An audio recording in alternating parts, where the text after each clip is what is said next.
On parle maintenant du Gabon, des législatives sur fond de crise économique et sociale. Ce sera le 6 octobre prochain. Les Gabonais se rendront aux urnes pour des élections législatives et locales, plusieurs fois reportées. Ces élections qui interviennent 3 ans après la réélection contestée du président Ali Bongo Ondimba. Des élections qui interviennent aussi en pleine crise économique, alors même que le gouvernement a engagé une politique d'austérité prescrite par le Fonds monétaire international, le FMI. Alors que l'Union européenne se dit préoccupée par le climat préélectoral, tout en exhortant le gouvernement à, je cite, assurer un processus électoral équitable, inclusif et transparent, propice à des résultats crédibles. Fin de citation. La question est de savoir si ces élections signeront la fin du contentieux électoral en cours dans le pays depuis 3 ans. Alors Laurence, donc évidemment, c'est à vous que je m'adresse en premier. Qu'est-ce que vous pensez de cette déclaration du porte-parole de la présidence gabonaise, Ngoni Aïla Oyomi, qui dit ceci: la position du chef de l'État ne souffre d'aucune ambiguïté. Ces élections doivent se dérouler de la manière la plus transparente qui soit et dans le respect des règles qui s'imposent à ces scrutins. Et pour Ali Bongo Ondimba, pour le président gabonais, ces élections sont l'occasion d'impulser un changement dans la vie politique du pays à travers le renouvellement de sa classe politique. Fin de citation. Votre commentaire sur ce climat préélectoral, Laurence? Ali Bongo, on a comme l'impression que c'est un gag. On a l'impression de vivre un gag. C'est tellement surréaliste. Ça veut dire que s'il n'y avait pas la tragédie humaine qui est derrière la gouvernance de ce monsieur, on pourrait en rire.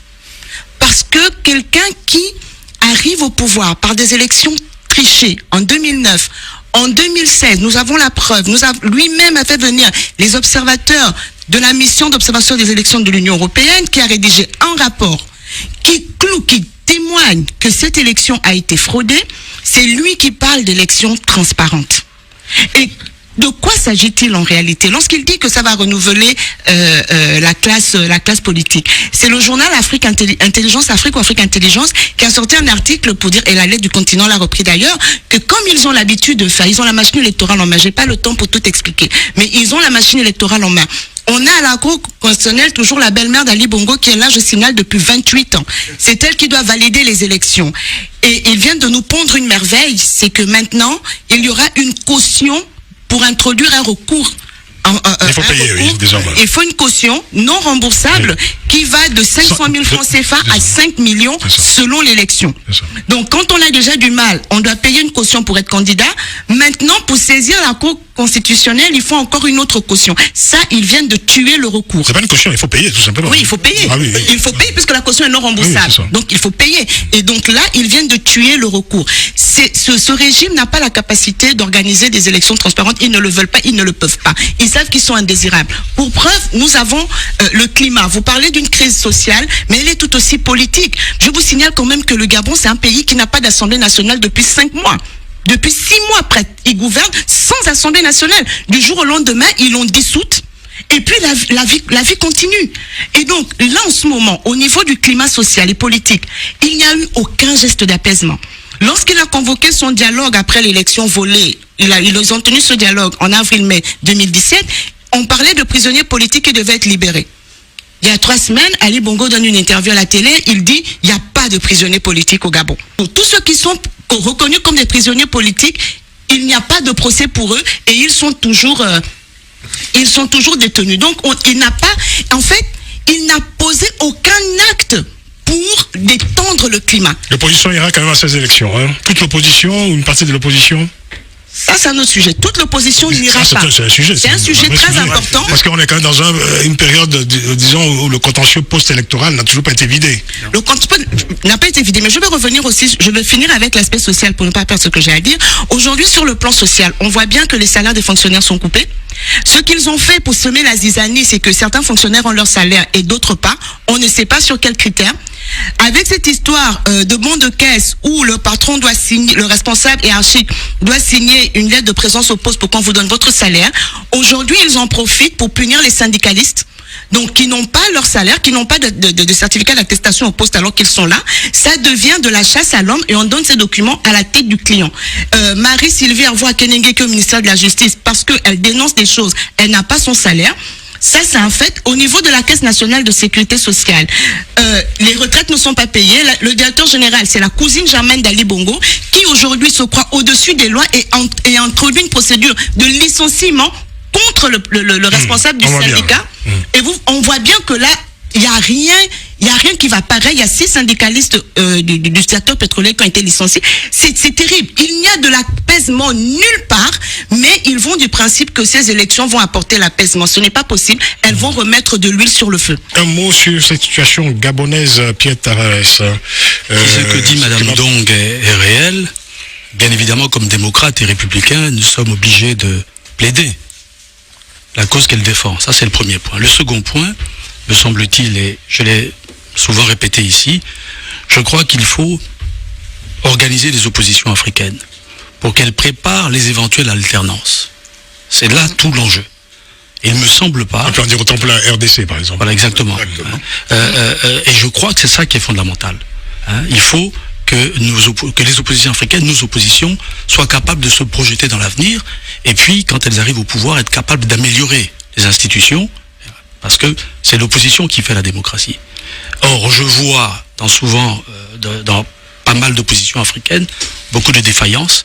Il y a une lutte simplement pour le pouvoir, pour le contrôle de l'appareil d'État, et il n'y a pas une véritable organisation pour fonder en droit, en démocratie, l'opposition, et je crois que le cas du Gabon est un exemple patent. Et je vais aborder dans le sens de ce que vous dites. En conclusion, dire qu'il est effectivement important que l'opposition s'organise. Au Gabon, on a vu lors de la dernière présidentielle, l'opposition a réussi à sortir un seul candidat. Et le fait qu'on ait eu ce candidat unique, ça a permis à Ali Bongo, à sa fraude, d'être manifeste et d'être vu par le monde entier. Parce que ça a été trop difficile de tricher. Ils ont dû faire quelque chose, qui montre aujourd'hui qu'ils ont réellement triché. Mais l'opposition doit aller au-delà de ça. Par rapport aux législatives, il y en a qui me demandent, Madame, donc vous êtes pour qu'on y aille ou pour qu'on n'y aille pas. Le problème n'est pas d'y aller ou de ne pas y aller. Le problème, c'est qu'est-ce qu'on a fait pour s'assurer que l'élection sera transparente. Parce que c'est la question de la transparence des élections qui est remise sur la table. Que ce soit pour ces locales législatives ou même pour la prochaine présidentielle. Si on ne peut pas repartir avec les mêmes. Ils ont déjà recommencé l'achat des voix. Maintenant, ils achètent les cartes d'électeurs. Et ils modifient la loi comme ils veulent. Ils ont modifié la loi, maintenant on peut voter par procuration. Donc ils vont acheter les cartes d'électeurs, ils font eux-mêmes les procurations et vont voter pour eux-mêmes avec des cartes d'électeurs achetées. Un bras droit d'Ali Bongo, Hervé Opianga, a été pincé là ces jours-ci en train d'acheter des votes en distribuant des chèques cadeaux aux populations. Donc on est toujours dans les mêmes stratégies. Le découpage électoral est faux. Le Haut-Ogooué qui a 250 000 habitants a 23 députés. L'Estuya qui en a 850 000 en a 26. Parce que le Haut-Ogooué est toujours considéré comme la variable d'ajustement. Donc, il y a tout ça qui est faux à la base qui fait que si l'opposition n'a pas une stratégie pour combattre, en fait, la fraude électorale qui est organisée par le pouvoir, les mêmes causes vont entraîner les mêmes effets. Nous parlons aussi de ces législatives, évidemment, qui posent quelques questions. Laurence Dong, vous m'avez fait remarquer que la date de novembre, que je cite depuis tout à l'heure, n'est pas sûre du tout. Parce qu'on avait parlé, effectivement, à un moment donné, du mois d'avril. Mais est-ce que vous pensez que ces élections législatives auront bien lieu cette année en 2018 ? Oui, je suis assez surprise que vous parliez du mois de novembre parce que l'élection était annoncée pour le 28 avril et la semaine dernière, Monsieur Mata, qui est illégalement ministre de l'Intérieur, a convoqué les partis d'opposition et grande a été notre surprise, de voir que des leaders de la coalition pour la Nouvelle République qui sont allés, c'est aussi leur droit. Mais il leur a dit que la date, c'est pas le gouvernement qui va la fixer, c'est le Conseil gabonais pour les élections, donc le fameux CGE qui doit être mis en place. Ces élections ont déjà été reportées une fois. Elle devait avoir lieu en décembre 2016. 2016, oui, c'est ça. Elles ont été reportées déjà pour 2017. Nous sommes en 2018.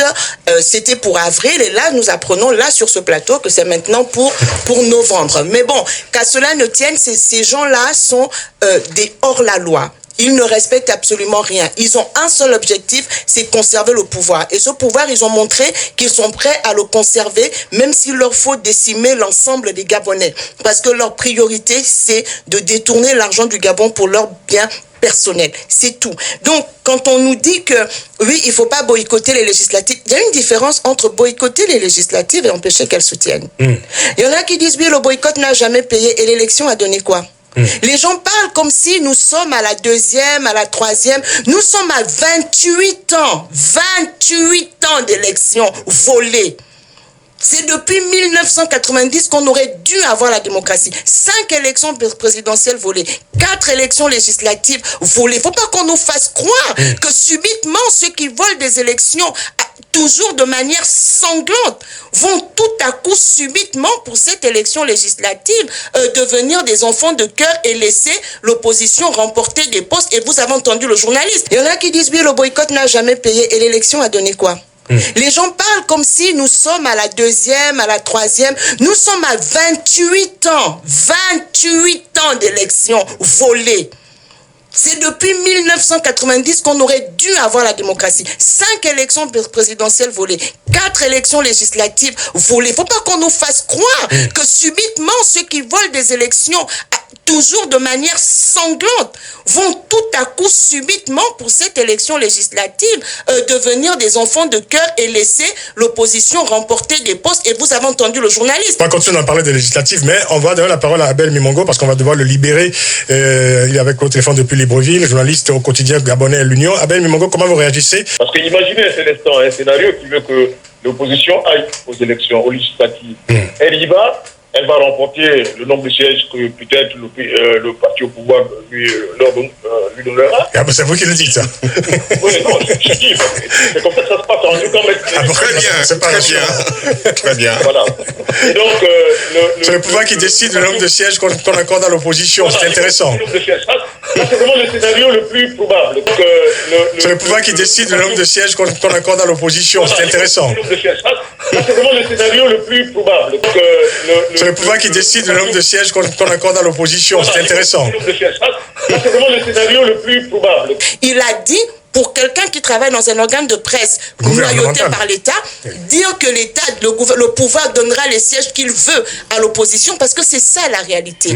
On nous a sorti plusieurs fois sur les réseaux sociaux cette citation d'Abraham Lincoln: le bulletin de vote est plus puissant que le fusil. En démocratie, pas en dictature. Si Ali Bongo est encore là au pouvoir aujourd'hui en 2018, c'est parce qu'il nous a montré qu'au Gabon, le fusil est plus puissant que le bulletin de vote. Et le sens de notre combat aujourd'hui, c'est de renverser la dictature pour que désormais le bulletin de vote devienne plus puissant que le fusil. Mais on n'en est pas encore là. Et moi, personnellement, je ne pense pas qu'en allant à 1000 élections, sans préparer derrière comment on fait pour résister à la fraude électorale, comment on fait pour réagir quand ils viennent annoncer de faux résultats comme le 31 août 2016. Si on n'a pas un réel plan pour contrecarrer cette fraude massive et contrecarrer l'armée derrière qui va tuer les gens, ça ne sert absolument à rien. Et moi, personnellement, je ne pense pas qu'en allant à 1000 élections, sans préparer derrière comment on fait pour résister à la fraude électorale, comment on fait pour réagir quand ils viennent annoncer de faux résultats comme le 31 août 2016. Si on n'a pas un réel plan pour contrecarrer cette fraude massive et contrecarrer l'armée derrière qui va tuer les gens, ça ne sert absolument à rien. Et moi, personnellement, je ne pense pas qu'en allant à 1000 élections, sans préparer derrière comment on fait pour résister à la fraude électorale, comment on fait pour réagir quand ils viennent annoncer de faux résultats comme le 31 août 2016. Si on n'a pas un réel plan pour contrecarrer cette fraude massive et contrecarrer l'armée derrière qui va tuer les gens, ça ne sert absolument à rien. Et je crois que si cette fois, l'opposition avait fait bloc en disant on ne peut pas aller à des élections avec des gens qui viennent de voler de façon aussi flagrante et de façon aussi sanguinaire une élection. J'entends parler de positionnement politique, j'entends parler de carrière politique, j'entends parler d'avenir politique. Mince, est-ce qu'on pense à ces familles qui cherchent encore leurs enfants? J'entends parler de positionnement politique, j'entends parler de carrière politique, j'entends parler d'avenir politique. Mince, est-ce qu'on pense à ces familles qui cherchent encore leurs enfants? J'entends parler de positionnement politique, j'entends parler de carrière politique, j'entends parler d'avenir politique. Mince, est-ce qu'on pense à ces familles qui cherchent encore leurs enfants?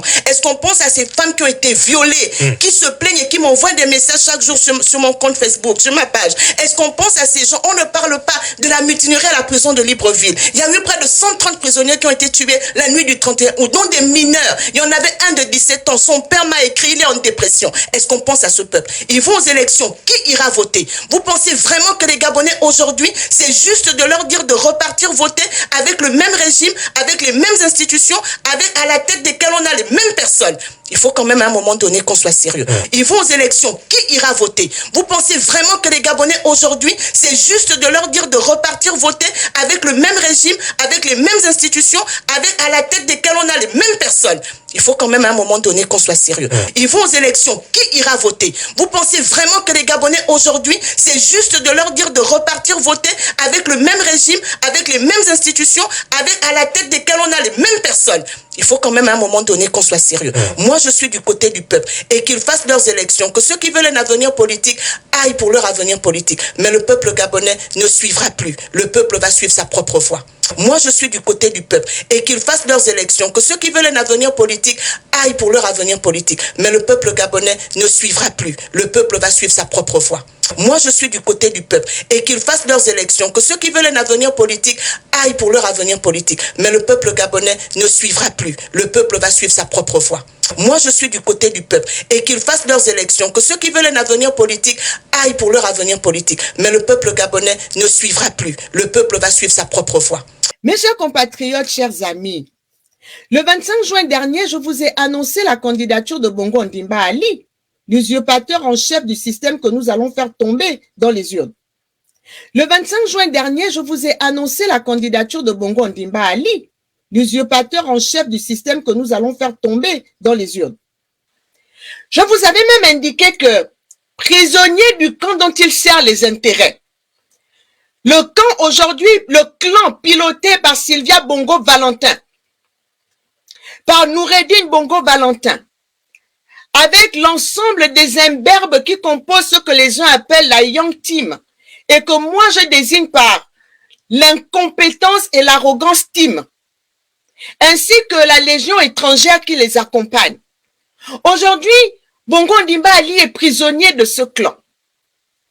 Mais je vous avais indiqué que ce prisonnier allait choisir de ne pas se retirer et de ne pas libérer le Gabon volontairement. Pour ceux qui doutent encore, vous savez désormais que ce monsieur s'est définitivement enfermé dans le mensonge. Mensonge sur sa santé, mensonge sur son bilan.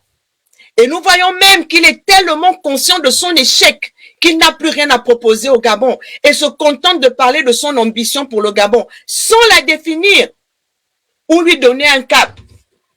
Mais son ambition pour le Gabon, nous la connaissons. C'est un Gabon toujours plus en ruine. Il est arrivé au pouvoir de manière frauduleuse en 2016. Il a ruiné, en 2009, pardon. Il a ruiné le Gabon. En 2016, le Gabon était pire qu'en 2009. En 2023, le Gabon est pire qu'en 2016. Et il nous dit qu'il a une ambition. Il a une ambition, celle de continuer à ruiner et à détruire le Gabon. Et à avilir et à servir les Gabonais dans leur propre pays.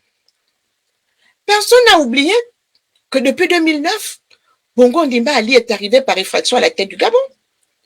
Il a perdu les élections en face de monsieur André Mbobam, paix à son âme. Et face à monsieur Pierre Mamboundou, paix à son âme également. Il le sait. Et il sait que nous le savons. En 2016, abandonné de tous, il s'est appuyé sur la garde qui n'a de républicaine que le nom, tant elle est clanique et qu'elle est au service uniquement de la famille Bongo au détriment du peuple gabonais. Et de la Cour constitutionnelle présidée par sa belle-mère pour se maintenir au pouvoir après avoir massacré nombre de nos compatriotes. En 2023, plus affaibli que jamais, est pris à son propre piège de confiscation du pouvoir. Le voilà qui feint de croire qu'il peut gagner une élection au Gabon où depuis sa jeunesse, il est détesté et méprisé par tous ceux qui le fréquentent et le voient gérer un pays comme une épicerie biafraise. Pourquoi donc aller voter pour un pouvoir dont l'incapacité n'est plus à démontrer? Mes chers compatriotes, il ne s'agit pas ici de refuser d'aller voter, non!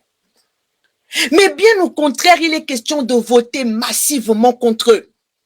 De sécuriser nos votes en restant jusqu'à la fin du dépouillement et en étant prêts à la bagarre lorsqu'ils voudront annoncer de faux résultats. Mettons-les dehors.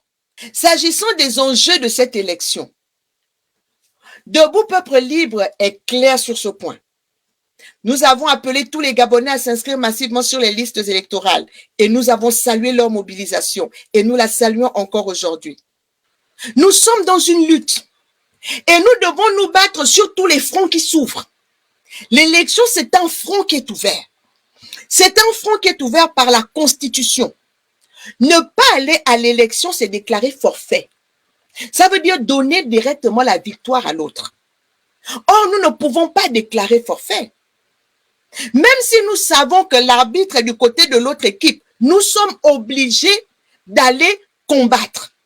Mais quand nous combattons en sachant que le match est truqué, mais nous nous préparons aussi à contrer la fraude. Cependant, nous constatons que les manigances du pouvoir se poursuivent et nous tenons à les dénoncer avec force. Mais pourquoi ils ont triché jusqu'à présent? C'est pour que nous déclarions forfait. C'est ce forfait-là qu'ils veulent. C'est pour ça que ceux qui appellent à boycotter l'élection, ce sont eux en réalité qui veulent que ce pouvoir reste en place. Ils vont aux élections. Qui ira voter? Vous pensez vraiment que les Gabonais aujourd'hui, c'est juste de leur dire de repartir voter avec le même régime, avec les mêmes institutions, avec à la tête desquelles on a les mêmes personnes? Il faut quand même à un moment donné qu'on soit sérieux. Moi, je suis du côté du peuple et qu'ils fassent leurs élections. Que ceux qui veulent un avenir politique aillent pour leur avenir politique. Mais le peuple gabonais ne suivra plus. Le peuple va suivre sa propre voie. Il y en a qui disent, oui, le boycott n'a jamais payé et l'élection a donné quoi? Les gens parlent comme si nous sommes à la 2e, à la 3e. Nous sommes à 28 ans. 28 ans d'élections volées. C'est depuis 1990 qu'on aurait dû avoir la démocratie. 5 élections présidentielles volées, 4 élections législatives volées. Il ne faut pas qu'on nous fasse croire que subitement ceux qui volent des élections, toujours de manière sanglante, vont tout à coup subitement pour cette élection législative devenir des enfants de cœur et laisser l'opposition remporter des postes. Et vous avez entendu le journaliste. J'entends parler de positionnement politique, j'entends parler de carrière politique, j'entends parler d'avenir politique. Mince, est-ce qu'on pense à ces familles qui cherchent encore leurs enfants? Merci Laurence.